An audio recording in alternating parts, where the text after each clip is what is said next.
संसदेतील काही रोचक नियम आणि परंपरा. भारताची लोकशाही व्यवस्था जगातील सर्वात मोठी मानली जाते. तिचं हृदय म्हणजे संसद. ही केवळ कायदे करणारी संस्था नाही, तर शिस्त, परंपरा आणि प्रतिष्ठा यांचंही प्रतीक आहे. सभागृहात जे काही घडतं त्यामागे अनेक सूक्ष्म नियम आणि परंपरा असतात. त्यापैकी काही नियम इतके रोचक आहेत की त्यांची माहिती घेतली तर संसदेचं कामकाज अधिक चांगल्या प्रकारे समजतं. सर्वप्रथम उल्लेख करावा लागेल तो म्हणजे अध्यक्षांना संबोधण्याच्या पद्धतीचा. हे संपूर्ण सभागृहाचे प्रमुख असतात.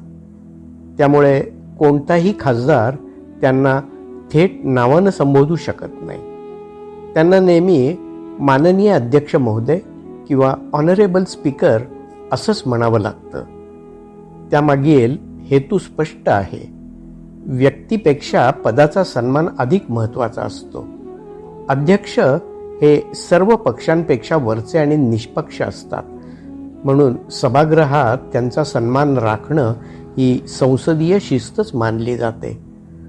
दुसरा एक रोचक नियम म्हणजे सदस्य एकमेकांना थेट उद्देशून बोलत नाहीत. संसदेतील चर्चा कितीही तापली तरी खासदार थेट समोरच्या सदस्याला तुम्ही असं म्हणत नाहीत.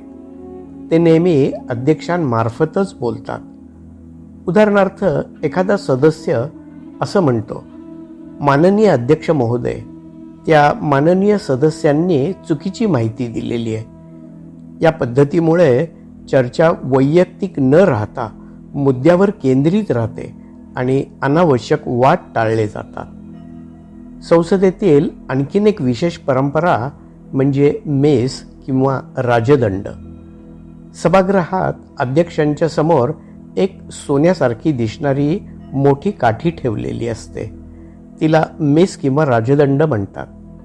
ती केवळ सजावटीची वस्तू नाही, तर ती सभागृहाच्या अधिकाराचं प्रतीकच आहे. सभागृह सुरू होण्यापूर्वी ती औपचारिक पद्धतीनं आत आणली जाते आणि बैठक संपल्यावर बाहेर नेली जाते. जोपर्यंत मेस आपल्या जागेवर असते तोपर्यंत सभागृहाचं कामकाज अधिकृत मानलं जातं.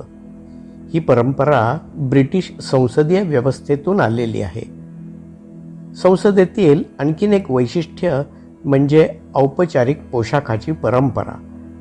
अध्यक्षांच्या जवळ उभे असलेले मार्शल आणि चेंबर अटेंडंट यांचा पोशाख विशेष असतो.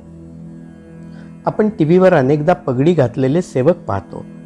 त्यांच्या डोक्यावर असलेली पगडी बहुधा कर्नाटक शैलीची असते आणि त्यांचा औपचारिक गणवेश असतो.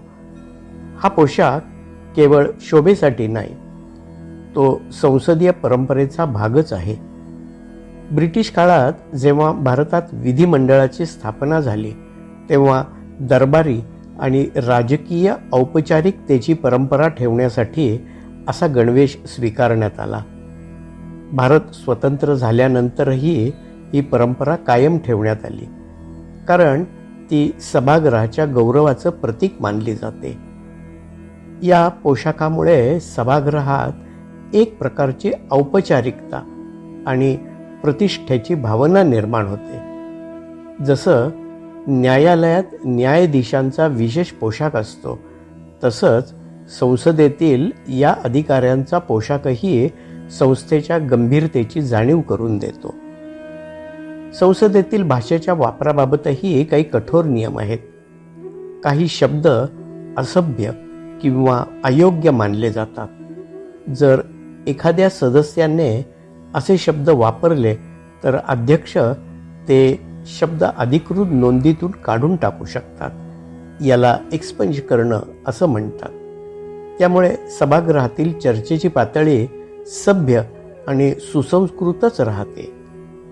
संसदेतील एक रोचक नियम म्हणजे संसदेचं कामकाज चालू असताना अध्यक्षांच्या समोरील मोकळ्या जागेत, जिला वेल म्हणतात, तिच्यात येऊन घोषणाबाजी करणं हे नियमांचं उल्लंघन आणि अयोग्य समजलं जातं. दुर्दैवानं आज ती अभिव्यक्ती स्वातंत्र्याच्या नावाखाली नित्याचीच बाब झाली आहे. संसदेतील आणखीन एक परंपरा म्हणजे सदस्यांनी आपलं भाषण नेहमी अध्यक्षांकडे तोंड करून करणं. ते थेट दुसऱ्या सदस्याकडे पाहून बोलत नाहीत. यामुळे संपूर्ण चर्चा एका शिस्तबद्ध चौकटीत राहते. अध्यक्ष हे त्या चर्चेचे केंद्रबिंदू असतात. या सर्व नियमांकडे पाहिलं तर एक गोष्ट स्पष्ट होते. संसद ही केवळ वादविवादाचं ठिकाण नाही, तर ती परंपरा, शिस्त आणि लोकशाही संस्कृती यांचं प्रतीक आहे. प्रत्येक नियमामागे एक विचार आहे. चर्चा तीव्र असली तरी ती सभ्य असावी, व्यक्तीपेक्षा संस्था मोठी असावी आणि लोकशाहीचा सन्मान राखला जावा. म्हणूनच संसदेतील या परंपरा केवळ औपचारिक वाटल्या तरी त्या आपल्या लोकशाही व्यवस्थेचे आधारस्तंभच आहेत. या नियमांमुळेच जगातील सर्वात मोठी लोकशाही सुबकपणाने आणि सन्मानानं चालू राहू शकते. शब्द आणि सादरीकरण अनिल खडके. Mobile number 9822004242.